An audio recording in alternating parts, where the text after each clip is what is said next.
இறைவனேசுவில் எனக்கு மிகவும் பிரியமானவர்களே, கொயினோனியா ஜான் த பேப்டிஸ்ட் எல்லா தவக்காலத்திலும் தினம் ஒரு தீர்மானம் அப்படிங்கிற ஒரு முயற்சியோடு நம்முடைய தவக்காலத்தை இன்னும் எளிமையாக்கவும் தவக்காலத்திற்கான முடிவுகளை எடுப்பதற்காக ஒரு முயற்சியில் மீண்டும் ஒரு முறை உங்களோடு இந்த யூடியூப் வலைதள பக்கத்தின் வழியாக சந்திப்பதில் பெருமகிழ்ச்சி.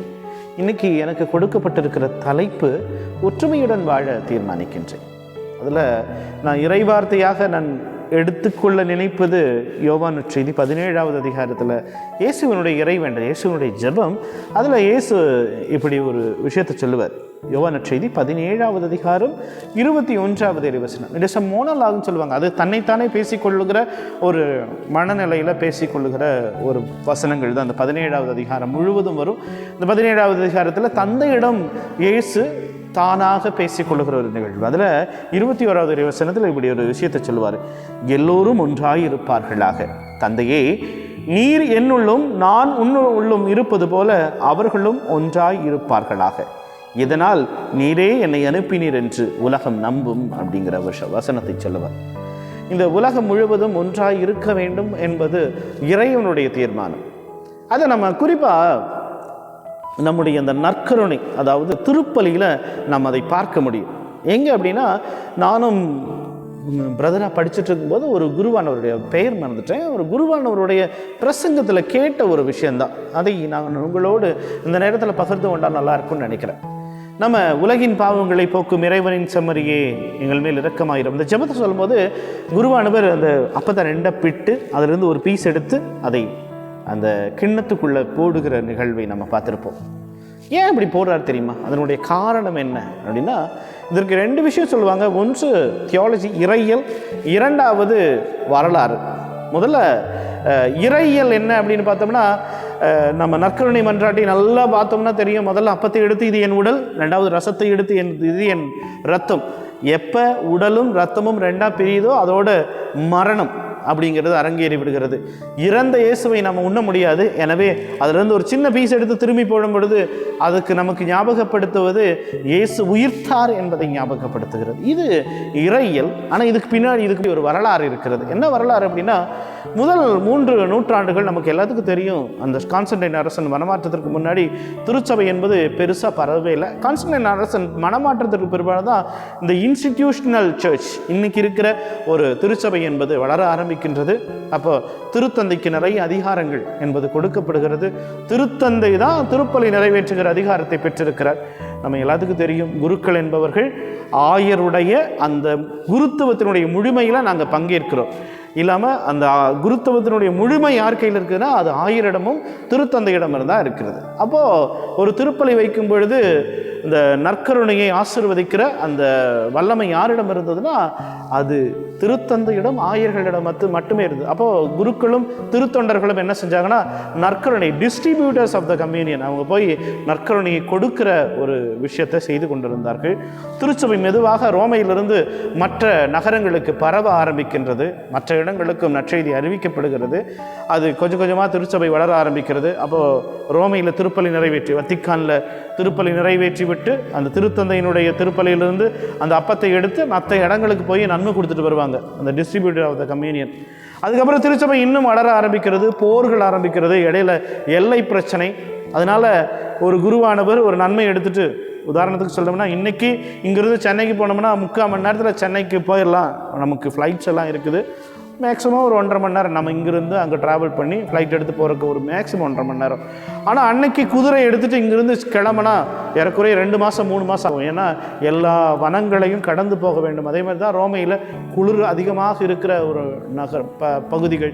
எனவே கொண்டு போய் கொடுப்பது ரொம்ப கஷ்டமாக இருந்துச்சு. ரெண்டாவது விஷயம், இங்கிருந்து ஒரு 30 நன்மை எடுத்துகிட்டு போகும்போது அங்கே போகும்போது 100 பேர் இருப்பாங்க. இந்த 30 நன்மையை 100 பேர்த்துக்கு எப்படி கொடுக்குறது அப்படிங்கிற பிரச்சனை வர ஆரம்பிக்கிறது. அப்போ திருச்சபை என்ன சொல்லுதுன்னா, அப்போ டெய்லி நீங்கள் இங்கே பூசைக்கு வாங்க, பூசைக்கு வந்துட்டு ஒரு நன்மையை இங்கிருந்து எடுத்துகிட்டு போய் நீங்கள் வெளி பங்குகளில் போய் பூசை வைங்க.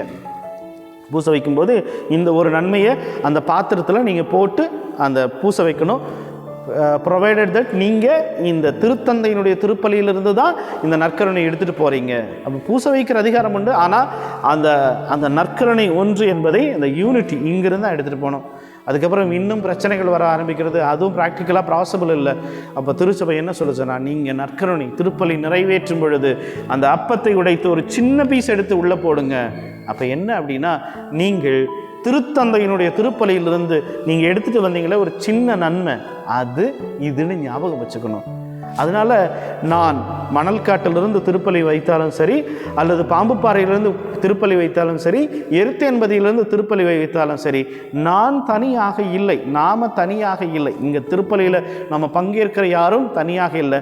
நாம் ரோமையில் திருத்தந்தையோடு மற்ற ஆயர்களோடு உலகில் இருக்கிற எல்லா திருச்சபையோடும் இணைந்து இருக்கிறோம். இந்த யூனிட்டி ஆஃப் த சர்ச் அதை காண்பிப்பதற்காக தான் அந்த அப்பத்தை பிட்டு ஒரு பீஸ் எடுத்து போடும் பொழுது ஞாபகம் வைத்து கொள்ள வேண்டியது, நாம் எல்லாரும் ஒன்றாக ஒரே திருப்பலியில் பங்கேற்கிறோம். ஏன்னா அந்த சின்ன பீஸ் வந்தது ரோமையிலிருந்து வந்திருக்கிறது.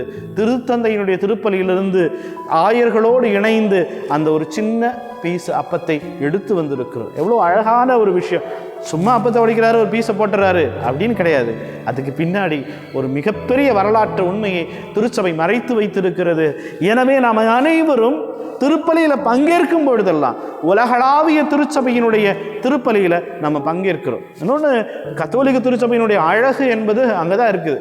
நீங்கள் இந்தியில் பூச வச்சிங்கனாலும் சரி, இத்தாலியனில் பூச வச்சாலும் சரி, அல்லது ஜெர்மனில் பூச வச்சாலும் சரி, பூசையினுடைய அந்த ஸ்ட்ரக்சர் அப்படிங்கிறத மாற்றவே முடியாது. பிதாசுதன் போட்டு அந்த இன்னைக்கு என்ன இருக்குதோ அதுதான். அதே மாதிரி வாசகம் என்பது, நீங்கள் எந்த மொழியில் வாசகம் வாசிச்சிங்கனாலும் இன்னைக்கு மணல்காட்டில் வாசிக்கப்பட்ட வாசகம்தான், அல்லது இன்னைக்கு பள்ளியார்பாளையத்தில் வாசிக்கப்பட்ட வாசகம்தான், இன்னைக்கு அத்திக்கோட்டில் வாசிக்கப்பட்ட வாசகம்தான் ரோமையிலும் வாசிக்கப்பட்டிருக்கிறது, ஆப்பிரிக்காவிலையும் வாசிக்கப்பட்டிருக்கிறது, அமெரிக்காவிலையும் வாசிக்கப்பட்டிருக்கிறது, அண்டார்டிகாவிலையும் வாசிக்கப்பட்டிருக்கிறது.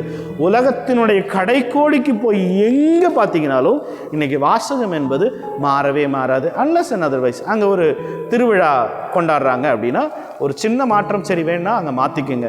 மற்றபடி மாற்றமே இல்லாமல் தொடரக்கூடியது. ஏன்னா நம்ம அனைவரும் ஒரே திருப்பலியில் பங்கேற்கிறோம். அவருடைய மிக அழகாக சொல்லுவார், நாம் ஒரே அப்பத்திலிருந்து உண்கிறோம் என்றால், ஒரே கிண்ணத்திலிருந்து பருகிறோம் என்றால், நாம் அனைவரும் ஒன்றாக இருக்கிறோம் அப்படின்னு சொல்லிட்டு, we are one because of Christ அப்படின்னு சொல்லி. அதே மாதிரி கலாத்தியர் கடிதத்தில் பவுலுடையார் பேசுவார், வாழ்வது நான் அல்ல, என்னுள் கிறிஸ்து வாழ்கிறார்.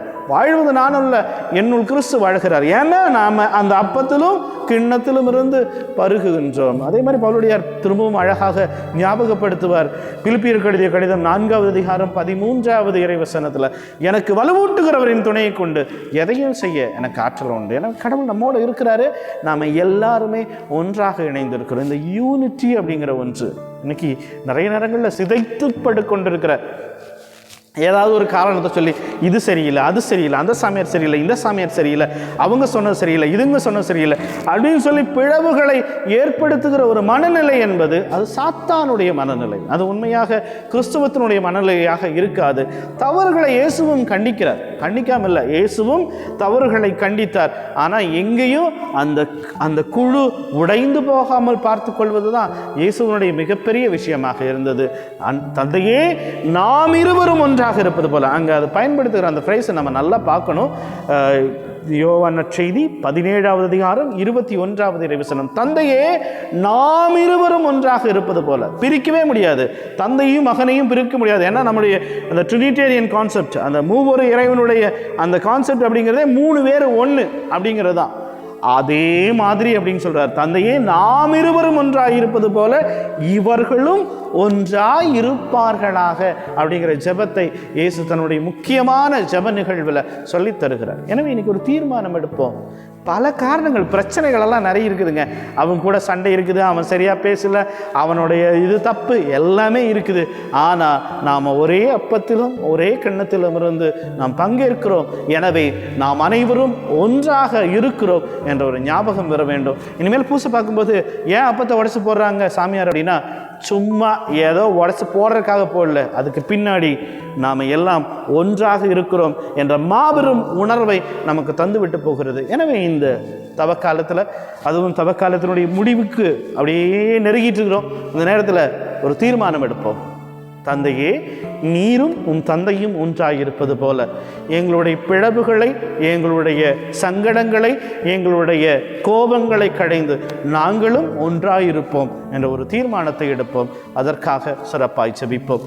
அதே போல இந்த ஒரு எல்லா ஆண்டுகளிலும் ஒரு தினம் ஒரு தீர்மானம் என்ற ஒரு முயற்சியை எடுக்கிற கொய்னூனியா ஜான் த பேப்டிஸ்ட் அந்த குழுவிற்கும், அதற்காக உழைக்கிற எல்லா சகோதரர்களுக்கு இறையாசீர்வாதம் கிடைக்க வேண்டும் என்பதற்காகவும், தொடர்ந்து இந்த நற்செய்தி பணியில் அவர்கள் ஆர்வமாய் இருக்க இறைவன் உதவி செய்ய வேண்டும் என்பதற்காகவும் சிறப்பாக ஜெபிப்போம். அன்பு ஆண்டவரே, இது வந்து அருமையான நாளுக்காய் உமக்கு நன்றி சொல்லுகின்றோம். எத்தனையோ பிளவுகள், எத்தனையோ பிரச்சனைகள் இருந்த பொழுதும் 12 சீடர்களை ஒன்றாய் இணைத்து அவர்களை ஒரு குழுவாய் வழிநடத்தினீர். நாங்கள் அனைவரும் ஒன்றாக இருக்க வேண்டும் என்பதை உம்முடைய மாபெரும் கட்டளையாக, மாபெரும் ஜெபமாக விட்டு சென்றீர். மனிதன் தனிமையாக இருப்பது அவனுக்கு நல்லதல்ல என்பதை தொடக்க நூல்ல முதல் அதிகாரத்திலேயே பதிவு செய்தீர். ஆண்டவரே, நாங்கள் அனைவரும் ஒன்றாய் இருக்கும்படிக்காகவும், ஒருவரையொருவர் புரிந்து கொண்டு விட்டு கொடுத்து வாழ்கிற ஒரு மாபெரும் ஆசீர்வாதமான வாழ்க்கையை வாழ இறைவன் உதவி செய்யும்படிக்காய், உமது ஆசீர்வாதம் எங்களில் தங்கும்படிக்காய், இதற்கான தீர்மானத்தை எடுக்கிற நல்ல மனநிலை எங்களுக்கு தரும்படிக்காய் சிறப்பாய் ஜெபிக்கிறோம். ஆசீர்வதியும், வல்லமையால் நிரப்பும். எல்லாம் வல்ல அன்பு இறைவன், தந்தை, மகன், தூய ஆவியானவர் உங்களையும் உங்கள் குடும்பங்களையும் சிறப்பாக இந்த தவ நாட்களில் ஆசீர்வதிப்பாராக. ஆமென்.